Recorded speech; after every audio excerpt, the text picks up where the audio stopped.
Hi you guys, it's day 2 of our Summer Reading Challenge 2020, and today's book is in honor of the 2 astronauts that yesterday left Earth and went to the International Space Station, and they actually got there today. So today's book is called Moon's First Friends, One Giant Leap for Friendship. Words by Susanna Leonard Hill, pictures by Elisa Paganelli. The moon was queen of the night sky. She was so bright that everything she touched glowed with silver light. But after many, many years had passed, she was lonely. If only someone would visit me, she said. Hello down there, she called to the lumbering dinosaurs. If you come up here, you won't feel so heavy. You'll feel lighter than air. But the dinosaurs stayed where they were. Under the moon's watchful eye, the surface of the earth changed. The moon saw glorious new creatures come and go. Saber-toothed tigers, mastodons, woolly mammoths, dodo birds, whales, rhinoceroses, and elephants. But they all stayed earthbound and rarely looked up to her in the night sky. But then she saw something new. At night, people conjured fires like tiny stars. There are millions of stars for you up here, she offered, but the people stayed where they were. The moon watched as she circled and circled the earth. On the wide sweep of the hot Sahara, the Egyptians built stone pyramids that towered towards the sky. They're trying to reach me, the moon marveled. But though the pyramids were mighty, they came nowhere near high enough to reach the moon. Perhaps they didn't see her. She spun and twirled from new moon to majestic silver pearl and back again, showing off for the people below. But no one came. She watched as down on earth people came up with all kinds of ways to get from one place to another. But they did not sail, or drive, or cycle, or float to the moon. Then, on a windy day in North Carolina, the first airplane flew above a beach.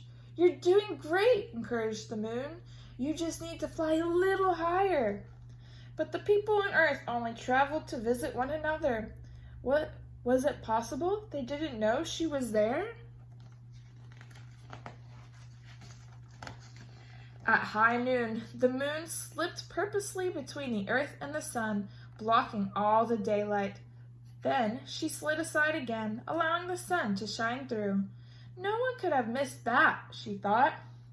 But still, no one ventured away from Earth. Would she ever have a visitor?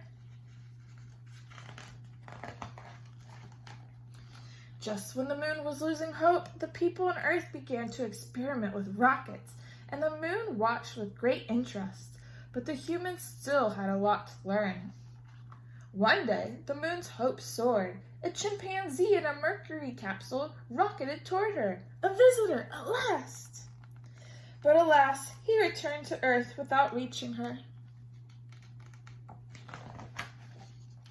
And then, one hot July day, a tremendous rocket stood upon a launch pad with 2 small spaceships perched on top. The countdown began.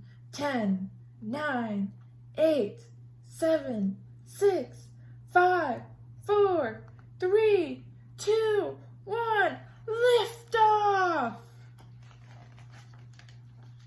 At 30 stories high and weighing 6 million pounds, the rocket rose into the air amid an explosion of flames. Slowly at first, and then faster and faster. The rocket fell away in stages, but the 2 spaceships hurtled towards the moon. They're coming, the moon said. They're actually coming. One of the spaceships remained at a distance, circling, but the other one came closer, closer, until at last its spindle legs touched down. Welcome, she greeted the men who emerged from the ship. The astronauts walked across her surface with great bounding steps that made her dust bloom. They seemed delighted with how far they could travel with each stride. The moon gave them gifts of moon rocks and dust. "Take these back to Earth," she said. "Then even though I can't visit you, a part of me will be there." The men left her a present in return, a handsome plaque that read, "Here, men from the planet Earth first set foot upon the moon, July 1969 AD. We came in peace for all mankind." They also left her a beautiful flag with red and white stripes and a scattering of white stars on a blue background. Too soon, the astronauts had to leave.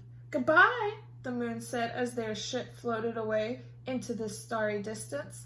"Come back any time." She sighed with happiness. At last, someone had visited. And now she had hope that it would happen again and again. Maybe one day you will visit her. The end. So who knows, maybe one day you guys will be the astronauts that get to go into the moon. Yesterday and today, it was the International Space Station. Tomorrow, it could be the moon, and then who knows, maybe Mars. All right, I hope you guys enjoyed today's story. See you guys tomorrow.